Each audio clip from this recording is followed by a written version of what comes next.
Thank you very much. Thank you. I'm delighted to be back in the Diocese of Phoenix, and I thank Aaron and Jeremy and all the gang for this opportunity. It's a special pleasure to be in Bishop Olmsted's diocese. I was here a few years ago, 4 or 5 years ago, and at that time I had the opportunity to attend a Mass at which Bishop Olmsted was the celebrant.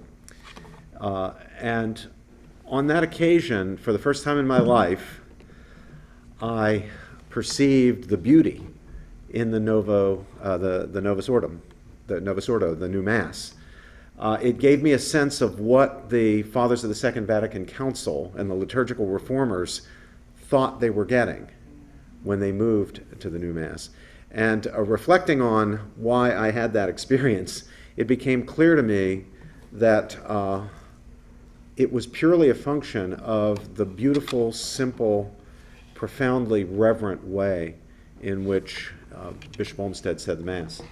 When you are present, when you are witnessing a Mass said so reverently, well, the beauty and the meaning comes out with its full force. And so I want to thank you, Bishop Olmsted, for that experience. You gave me a whole new perspective on the new Mass, and I just hope that Bishop Olmsted's way of doing it is emulated by clergy all over the country. Well, thank you for the opportunity to speak on the topic tonight. It's obviously an extremely timely and important one. It was, after all, only yesterday, was it not, that we were being assured that the redefinition of marriage to include same-sex partnerships would have no significant impact on persons and institutions such as the Catholic Church that hold to the traditional view of marriage as a conjugal union, the union of husband and wife. Such persons and institutions would, we were told, assured, simply be untouched by the change. It won't affect your marriage or your life, we were told, if the law recognizes Henry and Herman or Sally and Sheila as married. It's all just a matter of live and let live. Those offering those assurances were also claiming, you will no doubt recall, that the definition of marriage, or the redefinition of marriage, would have no significant impact on the public understanding of marriage as a monogamous and sexually exclusive partnership, on our public morality of marriage. No one, they insisted, wanted to alter those traditional marital norms. Of course, marriage would remain monogamous, exclusive, committed to permanence, and so forth. On the contrary, they said, the redefinition of marriage would promote and spread those norms more broadly. No one was seeking truly to redefine marriage, we were assured. The goal was merely to broaden the pool of people eligible to participate in this wonderful institution. When some of us warned that this was all nonsense and pointed to the myriad ways that Catholics, evangelicals, Mormons, Eastern Orthodox Christians, Orthodox Jews, Muslims, and others would be affected, their rights and interests impacted, their opportunities and liberties restricted by the legal recognition of same-sex partnerships, and relatedly by the insertion of the concept of sexual orientation into anti-discrimination statutes. Our liberal friends accused us of scaremongering. When we observed that reducing marriage to a form of sexual romantic companionship or domestic partnership, which is what happens, what you're doing when sexual reproductive complementarity is banished from the definition. It's just sexual romantic companionship or domestic partnership.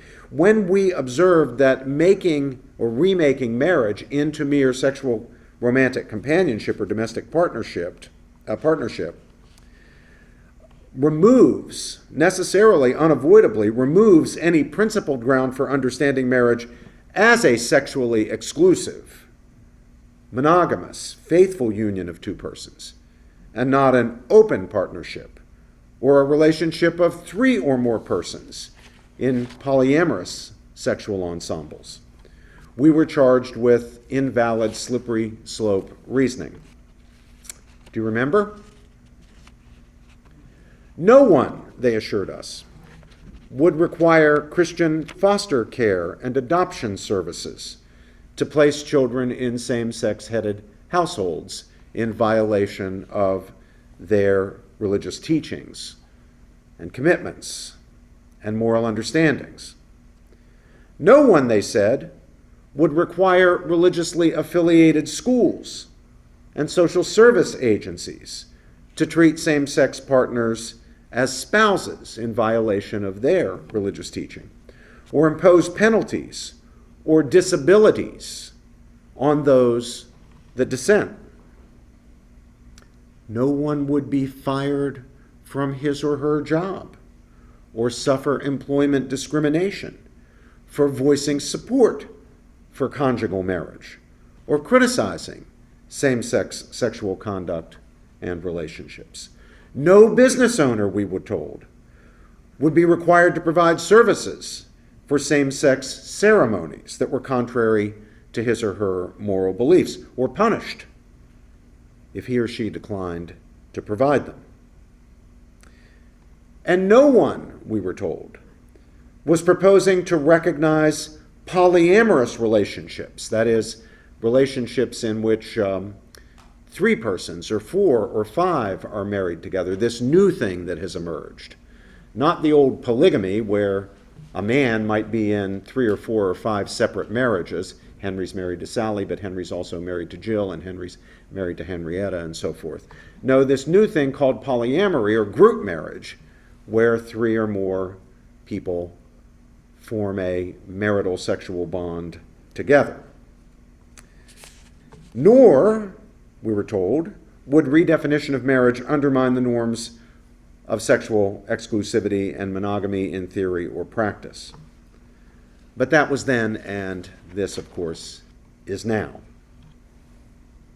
I must say, though, that I still can't fathom why anybody believed any of it, even then.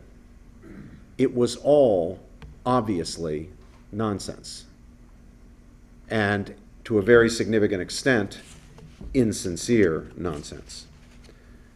The whole argument, after all, was and is that the idea of marriage as the union of husband and wife lacks a rational basis and amounts to nothing more than bigotry, right? We've all heard that now. We've all become accustomed to that. If you don't go along with redefining marriage, then you're a bigot.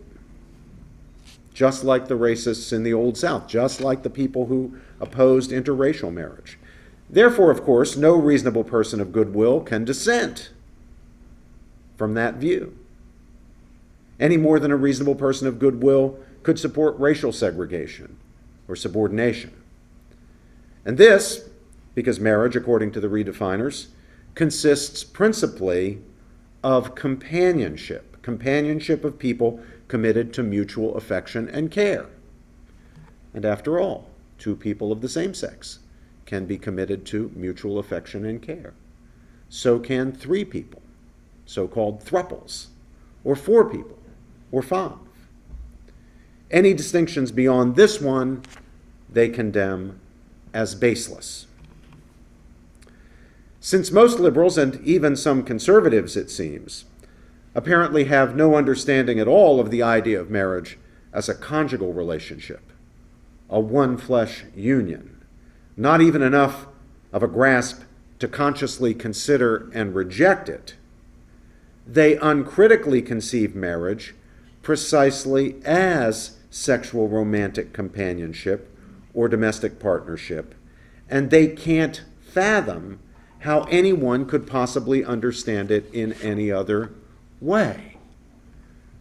When people scratch their heads and wonder how these benighted Catholics or evangelicals or Orthodox Jews or Mormons or Muslims, how they could possibly think that marriage has to be a man and a woman. What's going on behind that is the assumption that what marriage is simply companionship. It's sexual, romantic companionship or domestic partnership. It's caring and sharing. There's no thought that it could be anything beyond that. And of course, two people of the same sex can do that. So can three people or four people or five people in these polyamorous partnerships.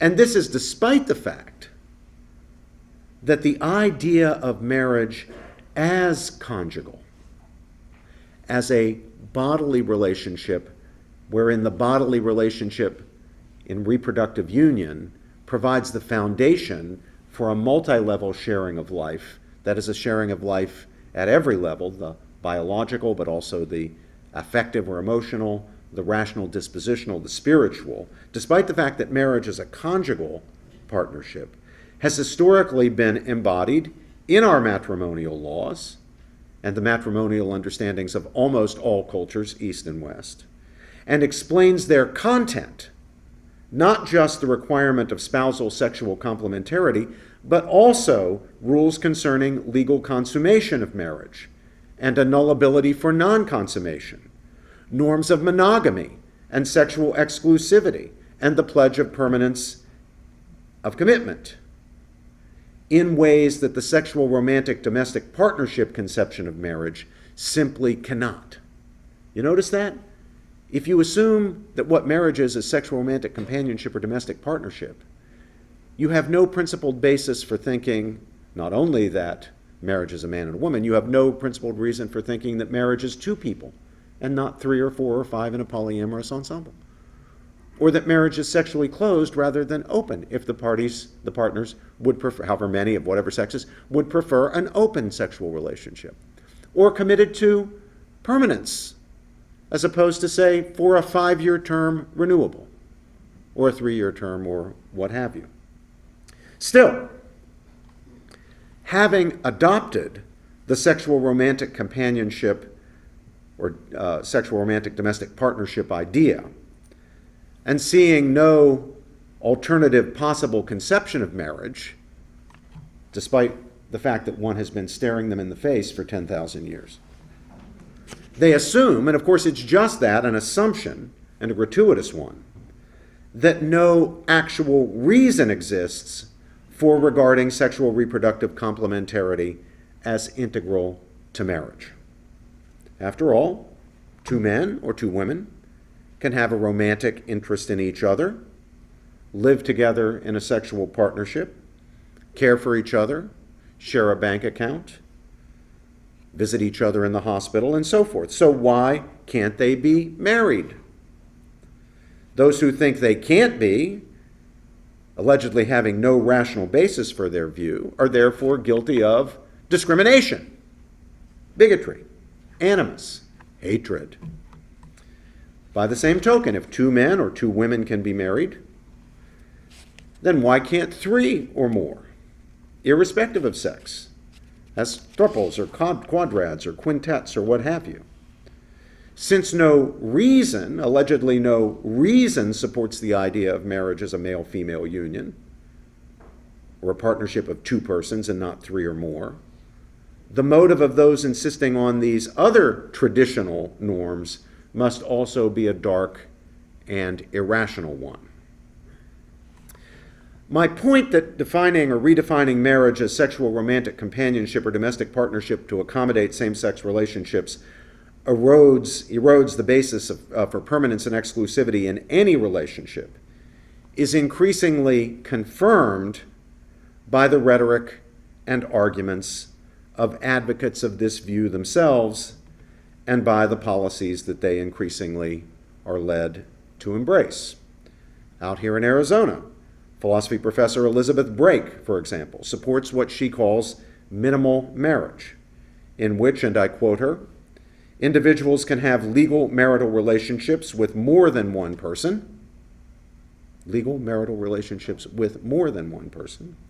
reciprocally or asymmetrically, themselves determining the sex and number of parties, the type of relationship involved, and which rights and responsibilities to exchange with each.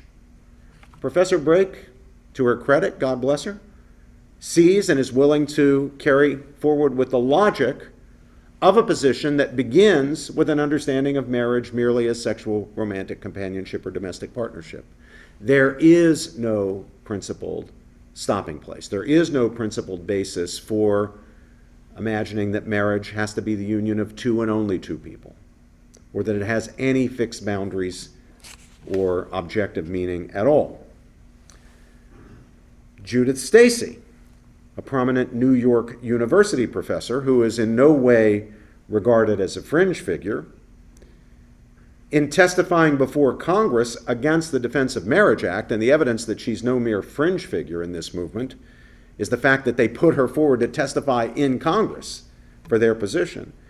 Professor Stacy expressed the hope that the redefinition of marriage would give marriage, and I quote, varied, creative, and adaptive contours, leading some to question the dyadic means two, the dyadic limitations of Western marriage and seek small group marriages.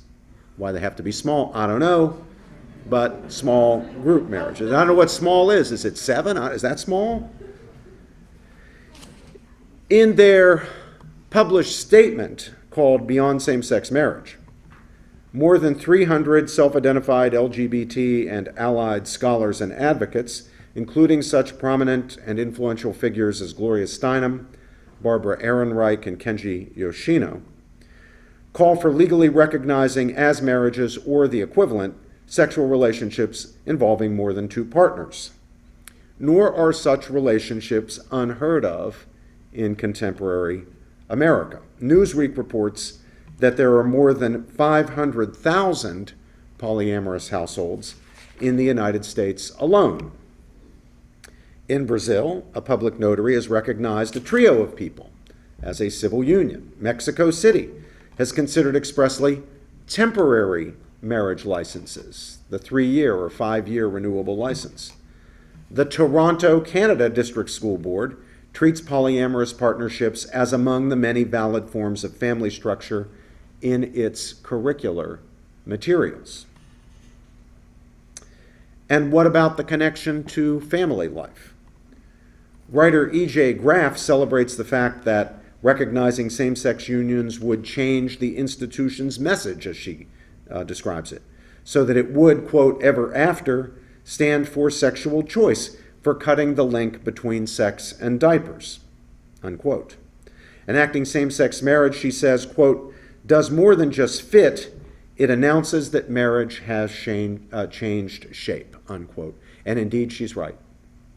All the people who said it's not changing the meaning of marriage, it's just expanding who's eligible to participate in the institution, were not telling the truth. And E.J. Graff is here simply telling the truth and saying, gee, how wonderful it is. We're changing, and we have changed the very meaning of marriage. It's not that we've just expanded the eligibility, we've changed its meaning, its contours, its norms, its structure. What about sexual exclusivity? The idea that if you're in a marriage, you ought to be faithful to your partner or partners in marriage. Andrew Sullivan, a self-styled Catholic proponent of what he used to label the conservative case for gay marriage, has gone so far as to extol what he calls, and it's his word, the spirituality, unquote, of anonymous sex. I had to look up what anonymous sex was when I first read it. You probably don't want me to tell you. But it means you don't even bother exchanging names with each other. And Sullivan welcomed the fact that the, quote, openness, unquote, of same-sex unions might erode sexual exclusivity among those in opposite-sex marriages, spice things up a bit for those staid old opposite-sex couples who have been boring each other to death in bed for 30 years. Similarly, in a New York Times Magazine profile, same-sex marriage activist Dan Savage encourages spouses to adopt, I quote him, a more flexible attitude, unquote, about sex outside their marriage, a more flexible attitude. A piece in The Advocate, a gay interest news magazine, supports my point still more candidly. I love this quote. It's a little lengthy, but it's really worth reading, because this is what, within the community itself advocating the redefinition of marriage, people are saying to each other in the leading newspaper of the cause. So I quote, "Anti-equality right-wingers," that would be people like me, "have long insisted that allowing gays to marry will destroy the sanctity of traditional marriage. And of course, the logical liberal party line response has long been, no, it won't. But what if, for once, the sanctimonious crazies are right?" That would be you, Bishop Olmsted, the sanctimonious. "Could the gay male tradition of open relationships actually alter marriage as we know it? And would that be such a bad thing?" Unquote. Of course, the clear implication of that rhetorical question is, of course it wouldn't be. Go for it. Other advocates of redefining marriage have also embraced the goal of weakening the institution in these very terms, weakening the institution. I'm quoting now the writer Victoria Brownworth. Quote, "Former President George W. Bush is correct when he states that allowing same-sex couples to marry will weaken the institution of marriage. It most certainly will do so, and that will make marriage a far better concept than it has previously been." Unquote. The whole goal is to weaken the institution because it's bad. At least it's bad the way it is, and it's got to be changed. Michelangelo Signorile, another prominent advocate of redefining marriage, urges people in same-sex relationships, and I quote, "to demand the right to marry, not as a way of adhering to society's moral codes, but rather to debunk a myth and radically alter an archaic institution. They should," quote, "fight for same-sex marriage and its benefits, and then, once granted, redefine the institution of marriage completely, because the most subversive action lesbians and gay men can undertake is to transform the notion of family," in quotes, family, "entirely," unquote. Thus, many advocates of redefining marriage, sensing that they have now won with the Obergefell decision, and that, they believe at least, there is no turning back. History has one direction, the progressive direction. Thus, many advocates of redefining marriage, sensing that they've won, are increasingly open in saying that they do not see disputes about sex and marriage as honest disagreements among reasonable people of goodwill. They are rather, from their point of view, battles between the forces of reason, enlightenment, and equality. That would be Andrew Sullivan and Dan Savage and Victoria Brownworth and so forth. Those who would expand the circle of inclusion on the one side, and the forces of ignorance, bigotry, and discrimination, those who would exclude people out of hatred and animus on the other side. The excluders are to be treated, and their institutions are to be treated, including their schools and hospitals and social service agencies and adoption services, colleges and universities, and music programs and athletic programs, and you name it, are to be treated just as racists are treated, since they are, on this view, the equivalent of racists. Now, of course, we, in the United States at least, don't put racists in jail for expressing their opinions. We respect the First Amendment. But we do not hesitate to stigmatize them and impose various forms of social and even civic or civil disability upon them and their institutions. We take away their tax-exempt status in some circumstances. We deny them accreditation, licensing, government contracting. There are all sorts of ways to deal with people who won't play by the new rules, and to deal with their institutions in the effort to whip them into line.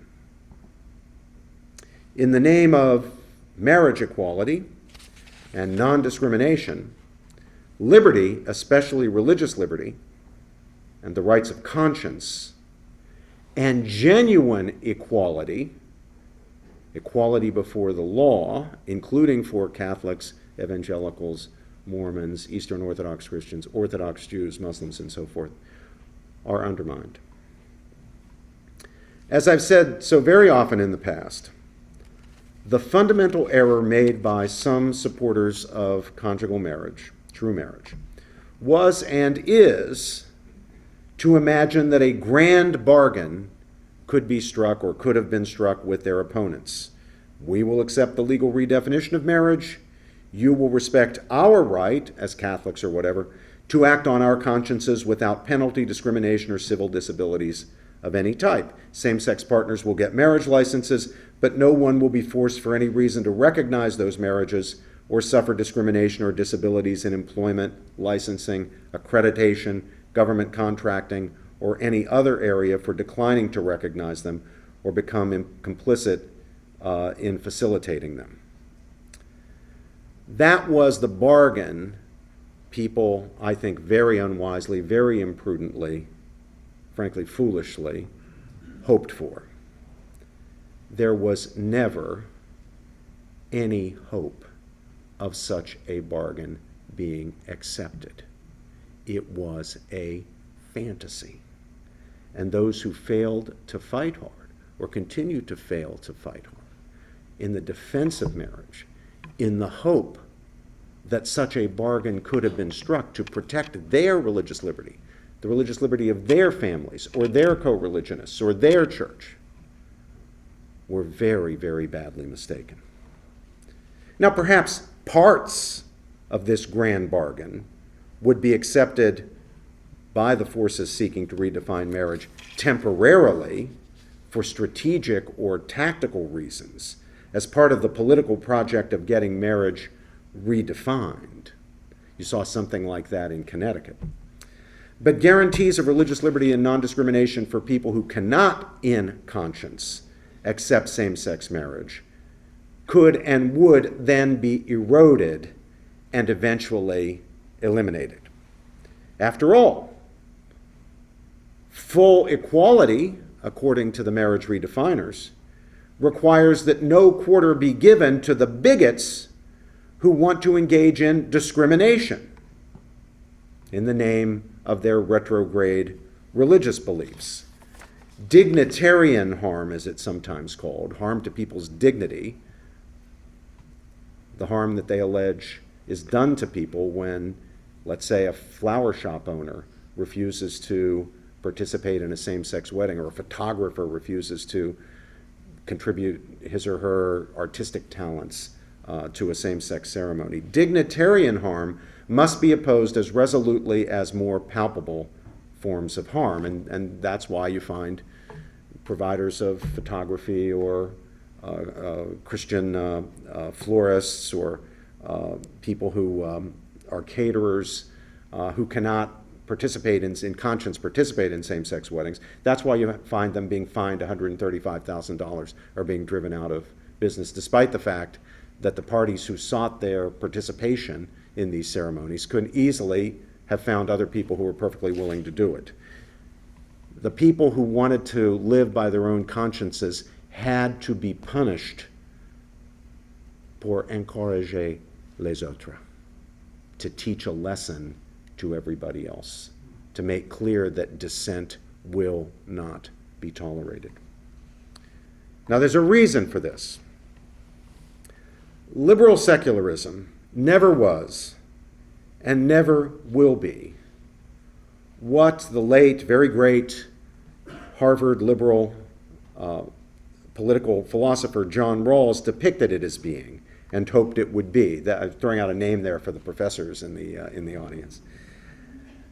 Rawls thought that liberal secularism could be a purely political doctrine, as opposed to what he called a comprehensive view or a worldview, a view of human nature, meaning, dignity, and destiny that competes with other comprehensive views, Catholicism, Judaism, Marxism, Islam, secular or religious views.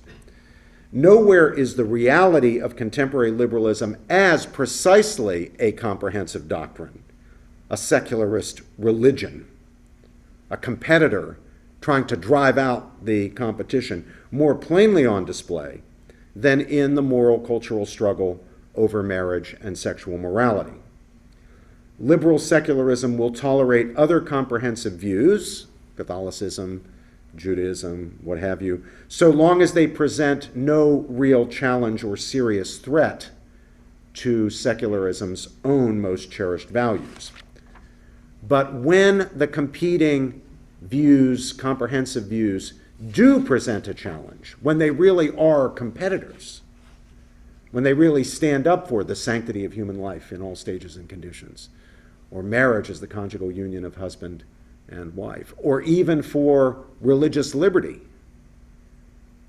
they must be smashed. In the name, for example, of equality or preventing dignitarian harm.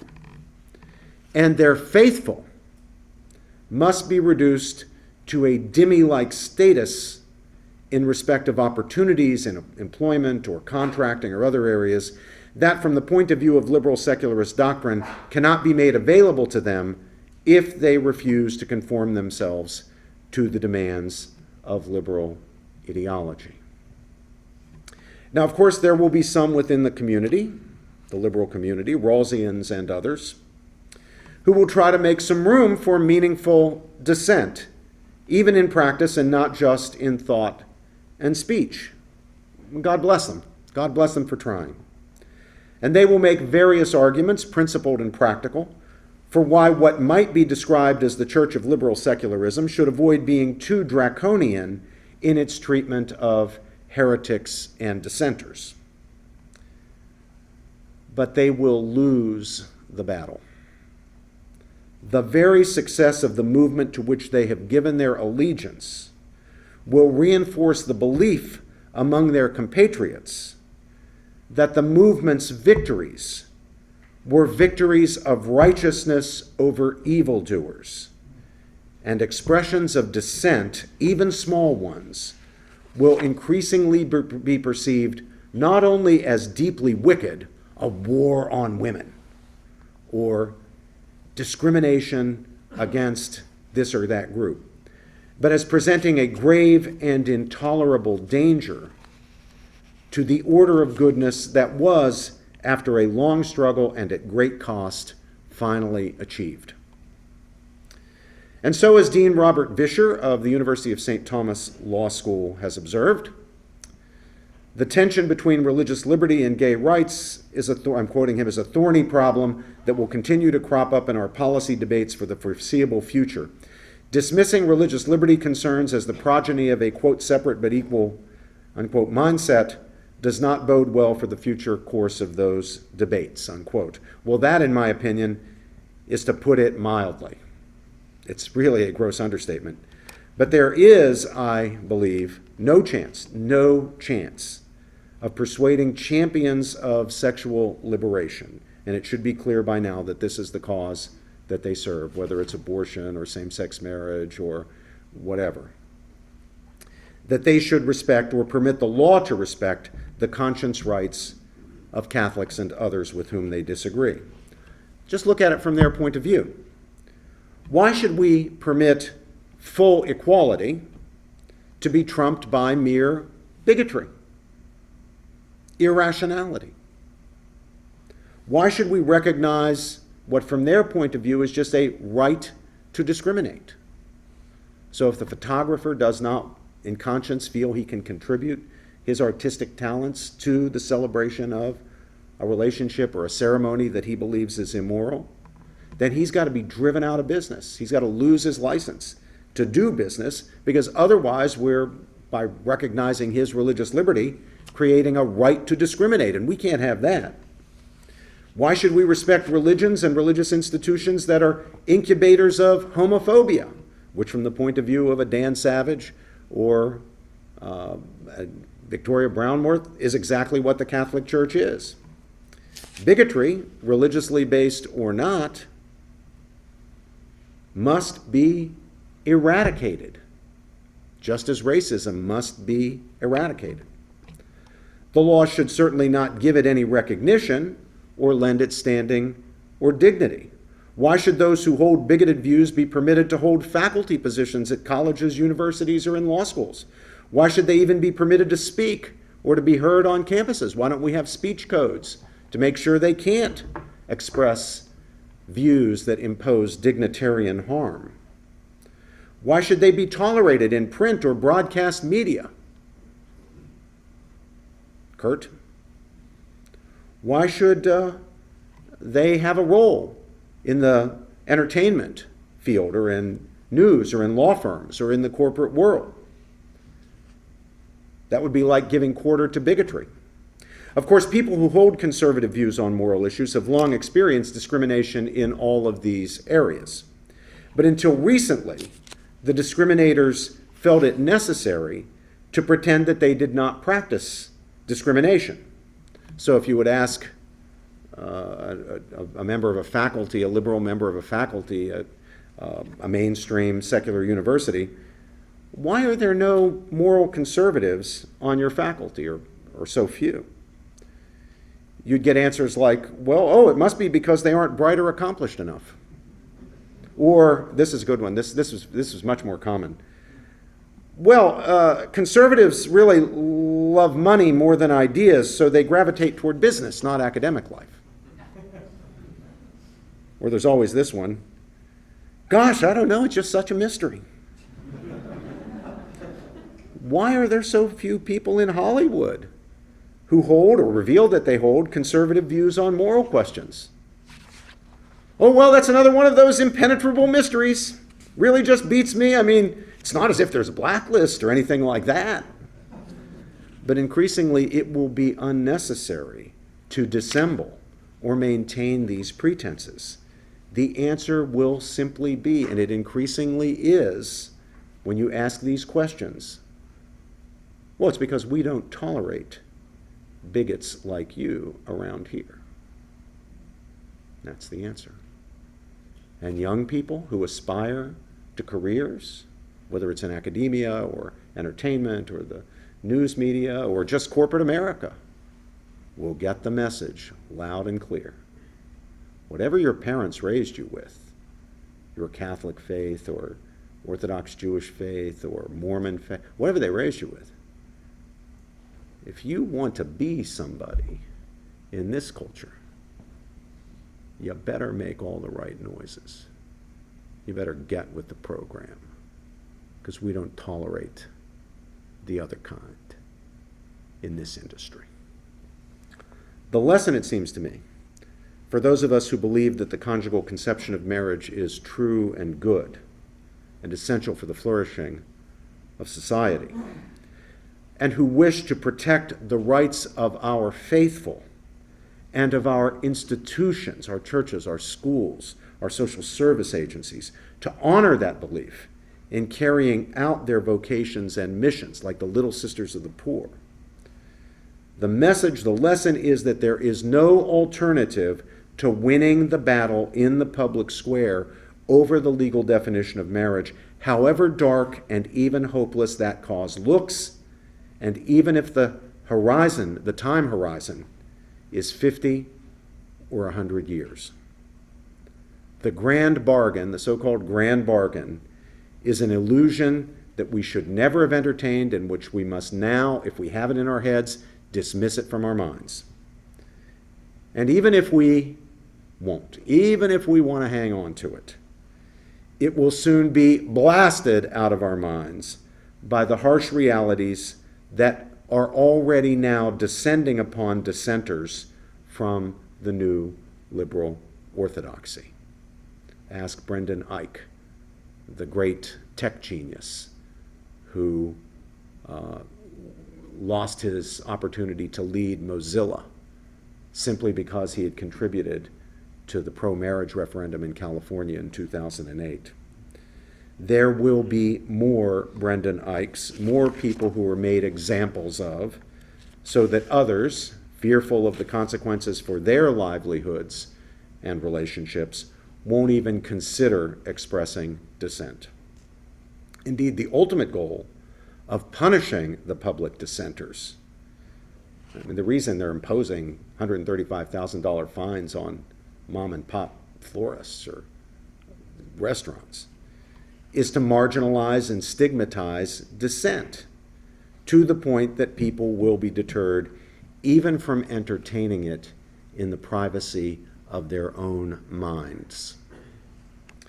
Of course, with sexual liberalism now so powerfully entrenched in the established institutions of the elite sector of our culture and fully embraced by the President of the United States and the Democratic Party and funded by innumerable hedge fund billionaires and corporate titans, the Googles and the Microsofts and the NCAA and you name it, some view the defense of marriage as simply a lost cause. That's particularly true in view of the Supreme Court's decision in Obergefell, claiming to find a right to same-sex marriage in the Equal Protection Clause of the 14th Amendment. In any event, I think that defeatism, though understandable in our current grim condition, is another mistake, one that sexual liberals have every reason to encourage their opponents to make and ample resources to promote. We've all heard the argument, it's not really an argument, it's a taunt, the acceptance of same-sex marriage is a done deal. You had better get on the right side of history, lest you be remembered in the company of Orville Faubus and George Wallace and the old segregationists of the South. But I want you to remember, and those of you who are too young to remember should know, that this is exactly what we were told about the so-called woman's right to abortion in the mid-1970s in the wake of the Supreme Court decision that imposed the abortion license on the country, Roe versus Wade in 1973. And many demoralized pro-life people initially believed it. They were told that abortion is inevitable. It's going to be accepted in American life. All the young people are for it. The only people really against it are a few elderly priests and some fundamentalist preachers. And they're going to die out soon. And abortion won't even be an issue in 10 years. It'll just be an accepted part of American life. But of course, it didn't turn out that way. A greater percentage of Americans are pro-life today than in the 70s, and young people are more pro-life than people of their parents' generation. The idea promoted by the abortion lobby, when their cause seemed to be a juggernaut, the way same-sex marriage is today, that the American people will inevitably accept abortion as a matter of women's rights and social hygiene, proved to be spectacularly false. Here we are 40 plus years, 43 years after Roe versus Wade, and the issue is not only alive, it remains central to our politics. So central that no one can hope to win the nomination of one political party for national office unless they affirm abortion, and no one can hope to win a nomination for a national office in the other party unless they oppose abortion. They weren't predicting that back in 1974, 75, 76, 77 in the wake of Roe versus Wade. Or speaking of social hygiene, let's think back to the 1920s and 30s, when eugenics was embraced by the elite institutions of American society. From the wealthy philanthropic foundations and corporations to the mainline Protestant denominations to, yes, the Supreme Court of the United States itself. Some of you who are lawyers will remember studying in law school the case of Buck against Bell, the Virginia mandatory sterilization case where allegedly handicapped people or mentally infirm people were forcibly sterilized, and no less a figure in the law than the great Oliver Wendell Holmes, in upholding mandatory sterilization of such people, famously declared that 3 generations of imbeciles are enough. Eugenics was all the rage. All the smart people were for it. You were regarded as very backward if you were, again, it was the Catholics and a few fundamentalist preachers.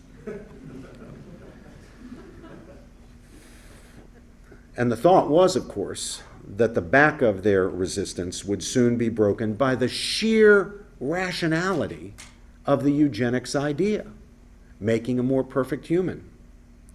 The eugenicists were certain that their adversaries were on the wrong side of history.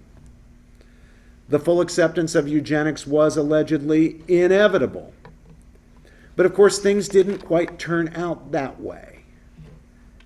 Note that my point here is not to say or imply that redefining marriage is morally just like abortion or eugenics. There are obvious and important differences. My point is about the claim by progressives and some others, in each case, that the triumph of their cause was inevitable and that those who declined to go along were against progress and had placed themselves on the wrong side of history. Of course, the truth is that history has no sides. There is no inevitability.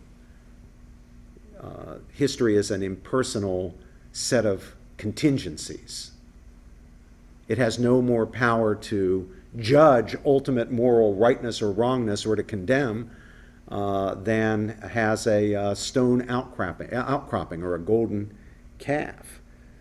We shouldn't be worrying about whether we're on the right or wrong side of history. We should be worried about one thing and one thing only. Are we on the right or wrong side of truth?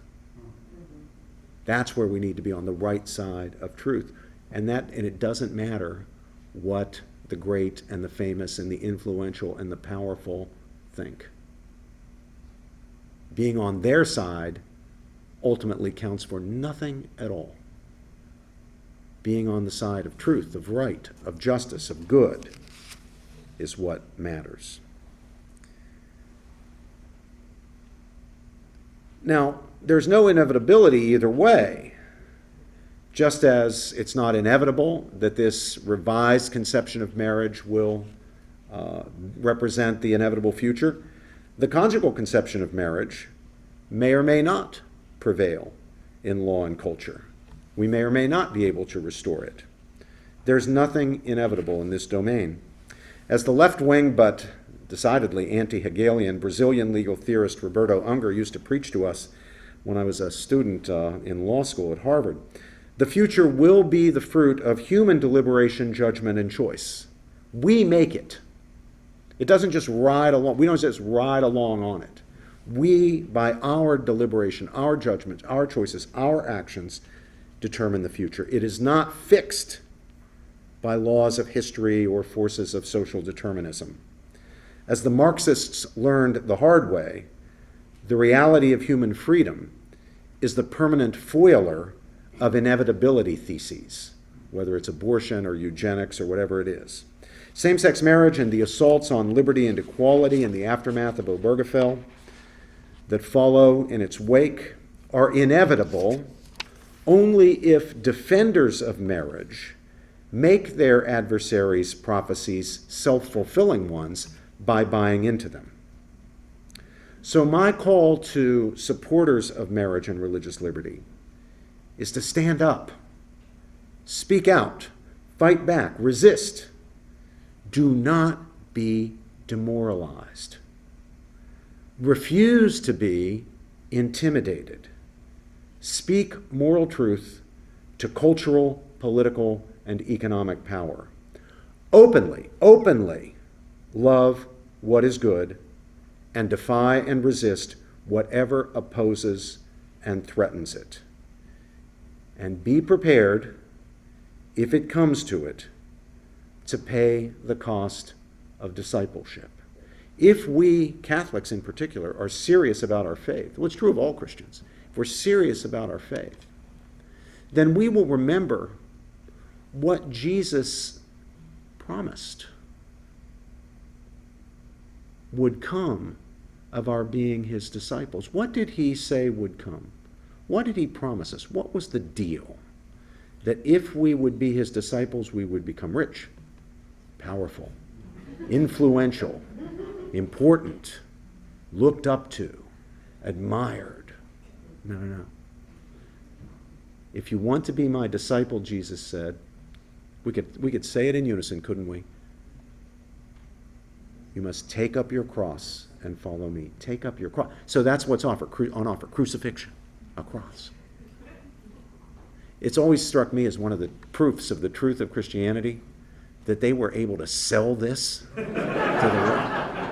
I mean, can you see, so Jesus is sending the disciples out to sell the gospel, right? They were salesmen.